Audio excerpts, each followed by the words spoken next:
Before we get this podcast started, I'd like to say congratulations to Kyle Lowry for winning the Eastern Conference Player of the Week award.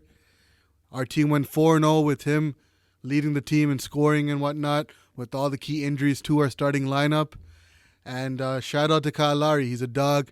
The game against the Mavericks was the most noticeable one where he shined like a stud with his vintage performance. And yeah, just congratulations to him. Now back to the details of this game. I mean, we got to break down what went down. There was a lot that went down, starting off with the lack of calls the Raptors got in that first half. It was just, they were getting pummeled around, and I understand we don't have size in the interior to go against the big guys like Sabonis and Miles Turner, but the point is, like, if it's a foul, it should be called a foul. You can't just not call it for one side and then call it for the other, and that's what happened. And the Raptors shooting woes or slump or whatever you want to call it that continued on from the first quarter from the Mavericks game, it came back to haunt us, and we looked like a team that was on a back-to-back. And both teams were on a back-to-back, so there can't be any complaints on that because we're both, just as tired. And for the Raptors, in that first half, they shot 2 of 19 from 3. Yeah, you heard me right. They only shot 11% from the three-point line, and they were only down 10 at the half. The Pacers led as much as 15, I believe, in the first half. And the second half was a completely different story.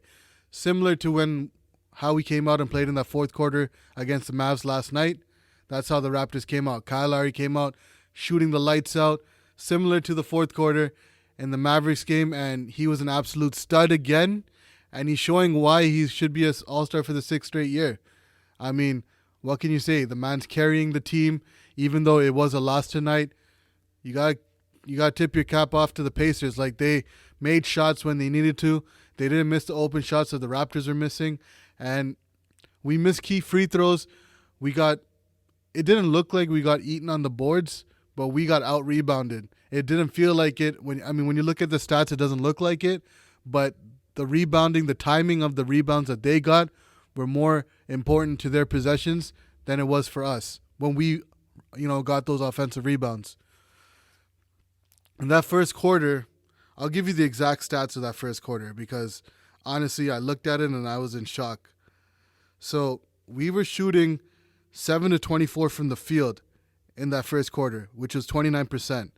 And we were 1 of 8 from 3, which was 12%. And we were pretty even on the boards. Actually, we were winning the boards in that first quarter 14 to 13. And we had 4 offensive rebounds. They had 2, but they had 10 assists to our 5. And I don't know what, that call that I referred to with the Nick Nurse technical, I don't understand. How soft are the referees these days? I get that the older mans that used to ref are all retired and these new guys are learning, but come on, bro. They're all, they don't have thick skin, and it's absolutely messing with the game. And you saw the way the calls were going in that first half. The Raptors were not able to get into a rhythm because there were so many fouls getting called one after another. And you saw them pick it up in the second half. You knew they weren't going to shoot as poorly as they did in the first half. And once Kyle Lowry took charge and started making these shots, he started quieting the crowd. There was actually an altercation with the fan again, similar to the Golden State game in the finals. And that fan got escorted after the timeout. But I believe he said something.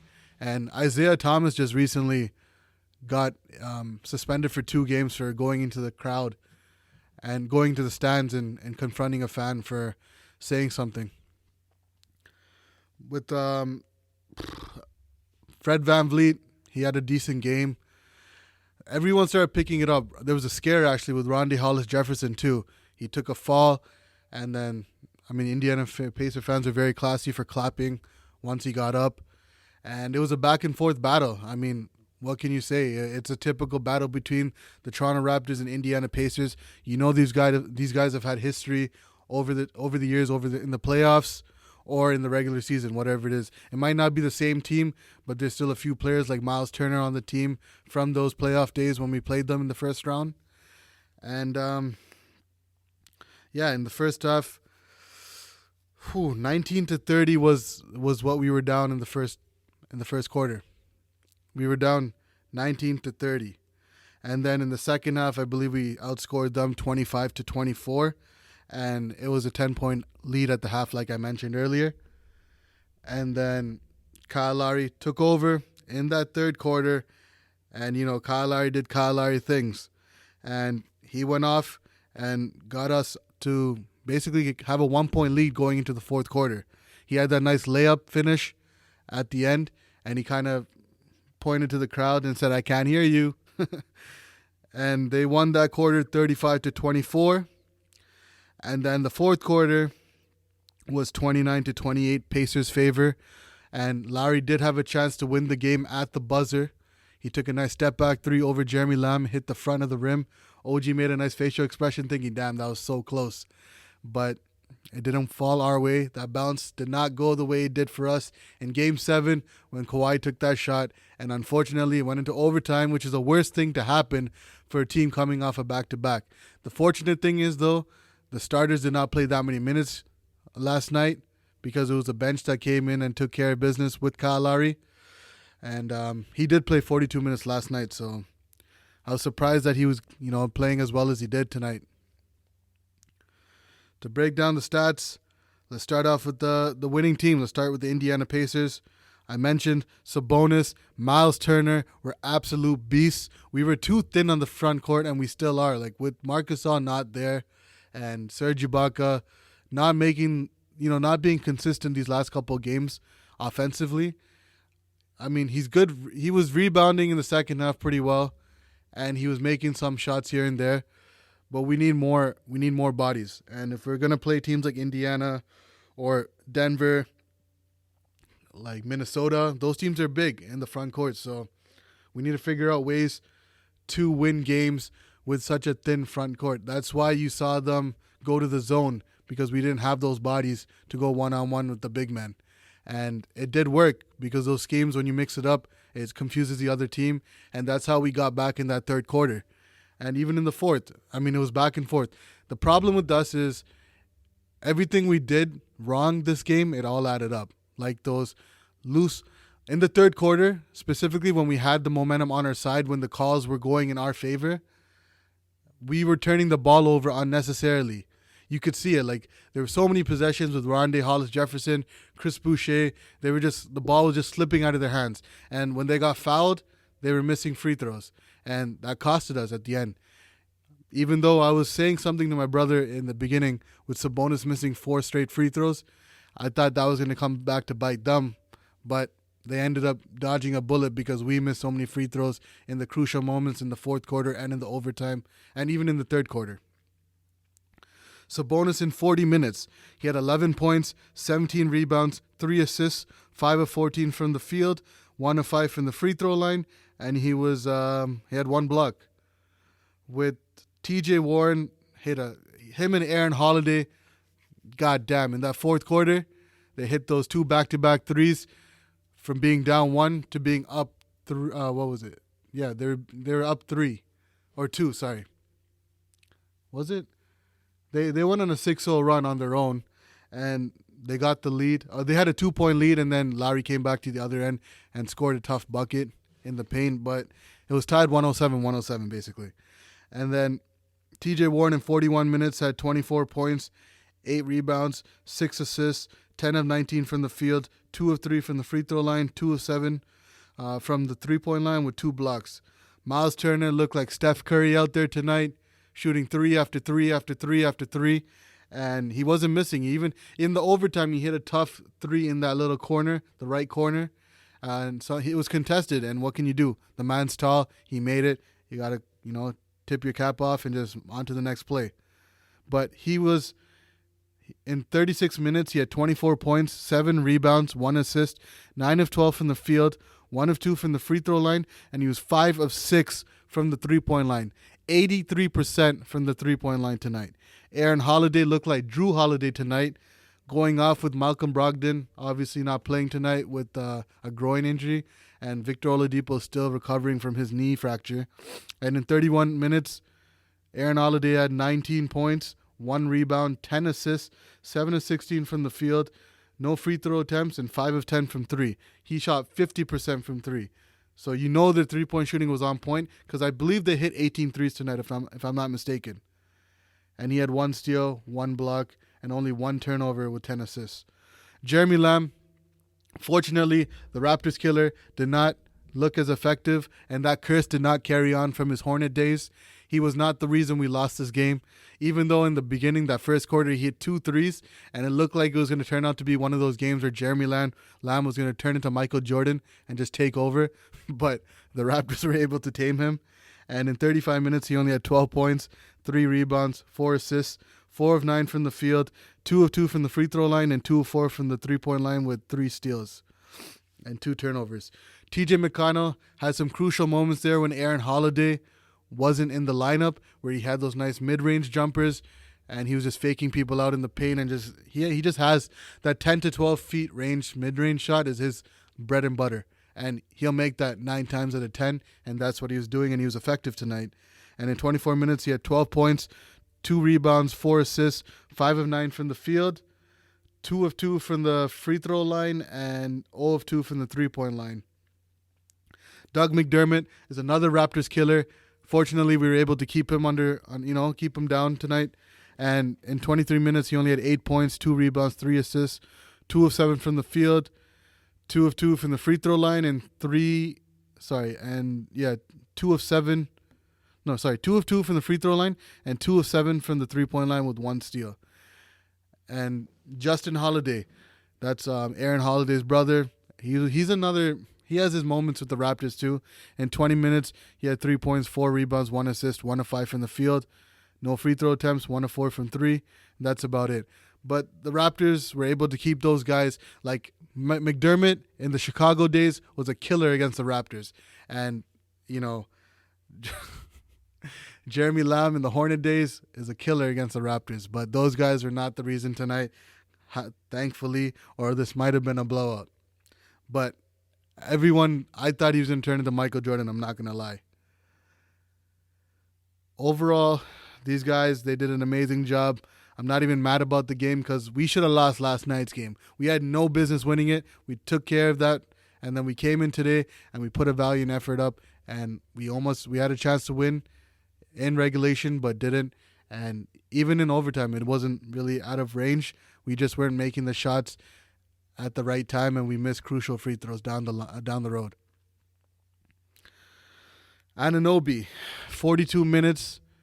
He had 15 points, 12 rebounds, a double-double, 6 of 13 from the field, 2 of 4 from the free throw line, 1 of 6 from 3. He had a bad night shooting, and he had 2 steals, 1 block. Patrick McCaw started off the game with the first 3. He had the first basket for the Raptors in the game. And in 20 minutes, he had 5 points, 2 rebounds, and he's 2 of 5 from the field, 1 of 2 from 3. And that was it. Wasn't much of a factor tonight. He was pretty decent on defense, but that's about it. Ibaka, 42 minutes, 23 points, 9 rebounds, 2 assists, 11 of 21 from the field, and 1 of 3 from the three-point line with 1 block, 3 turnovers. Now, see, I look at the stat sheet right now, and I see 23 points, 9 rebounds, but honestly, did it feel like he had that tonight? It didn't feel like that. I don't think so. And I know I read the stats at the first half, and it said he had 15, but it didn't feel like that. I don't know why. Kyle Lowry, 40 points. Sorry, what am I saying? 44 minutes. Another stud performance with the triple-double. Well, not triple-double, but he flirted with the triple-double with 30 points, 6 rebounds, 9 assists, 10 to 21 from the field. 10 to 21 from the field, 5 of 6 from the free throw line, and 5 of 12 from the three-point line with 1 steal, 5 turnovers, unfortunately. But he was the reason why we were in this game. We were able to get back in the second half. Van Vliet had a nice little English roll in the fourth quarter. He had a nice steal to cut it to 1 in the overtime. And he ended off the game in 41 minutes with 21 points, 2 rebounds, 11 assists, 8 of 17 from the field, 4 of 4 from the free throw line, and 1 of 7 from 3. Now, him and Anunoby missing all those open shots, that doesn't happen often. So you gotta live by the 3, die by the 3, and if you make it, you make it. You don't, you don't. It's a second night of a back-to-back, and it happens sometimes. Just got to throw this away. Throw the first half away for sure. Don't even look back at that. But the second half, you can make something of it because of the Raptors' effort on the defensive end. They were able to get consecutive stops in crucial moments and run out in transition and cut the lead and even take the lead at one point and gave themselves a chance to win, but did not work out. And now they can look at this game plan. Boston's coming up on Christmas Day, our first Christmas Day game, and I don't know how long. I don't even know. Have we ever had one? I got to go back and look. But the thing with the Raptors is they got to try to win that game. It's our first Christmas game. You do not want to take that out. It's at home against the Boston Celtics, who are division rivals, and it's going to be a big test because they're a team that we could see in the playoffs down the road. So even with an undermanned team, you see that we can win games, and it's going to be another tough task, but we should be able to do it at home if we make our shots and play the way we did in that fourth quarter against Dallas and even in the second half against the Pacers. A few bounces here or there, the Raptors could have won this game easily. Man, Nick Nurse at the end of the game was waiting for he was waiting for one of the referees to look at him because the Raptors did not get the fair call that they should deserve as champions. Like, they're not getting that respect, and you could see it in game after game after game after game. You could see it. It's not, there's no way you don't notice it. Even if you're not a Raptors fan, you can see it. And Kyle Lowry was talking to another fan at the end when he missed the shot. The last shot that he took, he missed it. And someone in the crowd said something, and he's like, "I got one." And they showed the replay at one point. It was really funny, though. And it's true. I mean, we do have one, right? We're NBA champions. No one could take that away from us, especially him. And he's making his case for why the Raptors should just put up his number in the rafters right now while he's still playing. He deserves that much. That's how good he's playing right now. And he's done so much for the city ever since coming here in the last 8 seasons, in the last 8 years at least. And he's just an amazing player. Feels like he's getting better with age, like fine wine.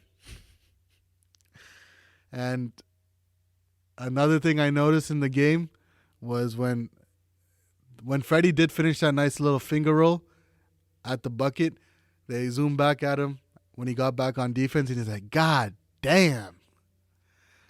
It was just, I mean, I was kind of, it is kind of bittersweet because we lost the game, and I know I'm like sitting here talking about funny moments, but you gotta be happy. I mean, the effort, as long as the effort is there, any day of the week, I'll be happy because, they put their hearts out there and they put their effort, blood, sweat, tears, don't matter. They're always putting in 100%, never giving up and fighting till the very end. And any team could have given up last night or even tonight knowing that, Christmas is coming up, but they didn't. And you gotta just respect that. Any kind of fan, whether you're a Raptors fan or a sports fan in general. And I know you're going to say, or people say, "Oh, they get tons of money, so they should be putting their 100% out there." No, that's true, but they don't have to. I mean, they're human beings just like us, They have a life of their own, and they look forward to celebrations like this as well, It's the first time the Raptors have a Christmas game, in Toronto. And they don't have to travel anywhere before Christmas or whatever, or they're able to spend time with their family properly this year. And hopefully, as a Raptors fan, we can get that W against Boston on Saturday afternoon at 12 o'clock because we are the first game that day. And we'll see how it goes. Hope y'all enjoyed this podcast. If you guys did, hit the like button. Show your boy that love. Show me some support, please. And I appreciate all the support and love that's coming towards me right now. I do this because I love doing it. I hope you guys love hearing me talk about the Raptors. And I'll be back here, as usual, for the Boston post-game podcast. So till then, stay blessed, stay woke, and happy early Christmas Eve. And peace!